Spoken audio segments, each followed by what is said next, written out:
విశాఖ పెట్టుబడుల సదస్సుపై వైసీపీ దుష్ప్రచారాన్ని మంత్రి పార్థసారథి ఖండించారు. వైసీపీ నేతలు ఒకసారి ఆత్మవిమర్శ చేసుకోవాలని హితవు పలికారు. వైసీపీ హయాంలో జరిగిన చేదు అనుభవాలు పారిశ్రామికవేత్తలకు గుర్తున్నాయని చెప్పారు. గూగుల్ రాగానే విషయం చిమ్ముతో ప్రారంభించింది వైఎస్ఆర్ కాంగ్రెస్ పార్టీ.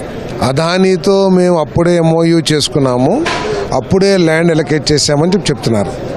నిన్న ఒకసారి మళ్ళీ కమింగ్ టు టుడే, నిన్న ముఖ్యమంత్రి గారు ఏం చేశారు, ఎంఓయూలు మీరు చేసుకోండి, మా ప్రభుత్వం మిమ్మల్ని చేస్తుంది. ఏంటి ఉద్దేశం, మీకు ఏ సమస్య ఉన్నా ఏ ఇబ్బంది ఉన్నా వాటిని పరిష్కరించి మీ కార్యాన్ని ఒక రూపం దాల్చే విధంగా చేస్తానని భావన.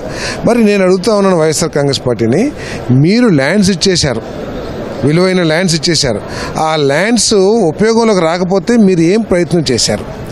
ఒకవేళ ఏమైనా అదానీ గ్రూపు డేటా సెంటర్స్ వ్యాపారం నుంచి వైదొలిగిందా, లేదా డేటా సెంటర్స్ ప్రారంభించొద్దని చెప్పేసి ఏమైనా ఆ రోజు నిర్ణయం తీసుకుందా అదానీ యాజమాన్యం? లేదే మీ 2020లో సంతకం చేసిన తర్వాత తెలంగాణలో ఎల్లికట్ట, మేకగూడ అని షాద్నగర్లో 2 డేటా సెంటర్లు పూర్తి చేశారు. ఒకవేళ వారికి ఆ అభిప్రాయం ఉంటే, మీ ప్రభుత్వం పట్ల వారికి సానుకూలంగా ఉంటే, మరి ఎందుకు ఇక్కడ గూగుల్కి రాలేదు? ఇక్కడ షాద్నగర్ కంటే కూడా మెరుగైన వసతులు ఉన్నాయి. అక్కడ 2 కోట్లు 3 కోట్లు పెట్టి కొనుక్కున్నారు అదాని వాళ్ళు ల్యాండ్స్ని. కానీ ఇక్కడ ప్రభుత్వం, వైఎస్ఆర్ కాంగ్రెస్ ప్రభుత్వం ఫ్రీగానో లేదా తక్కువ ధరకు ఇచ్చింది, భూములు కేటాయించింది. తర్వాత సముద్రం ఉంది for cable, under see cable తీసుకురావడానికి. ఇన్ని వసతులు ఉన్న విశాఖపట్నాన్ని వదులుకొని షాద్నగర్లో అంత డబ్బులు ఖర్చు పెట్టి వ్యయప్రయాసాలు కూర్చి ఎందుకు అక్కడ చేయాల్సి వచ్చిందో ఒకసారి మీరు సమాధానం చెప్తే మీ ఎంఓయూల యొక్క బలం ఏంటో అర్థమవుతుందని చెప్పేసి మనం చేస్తాను.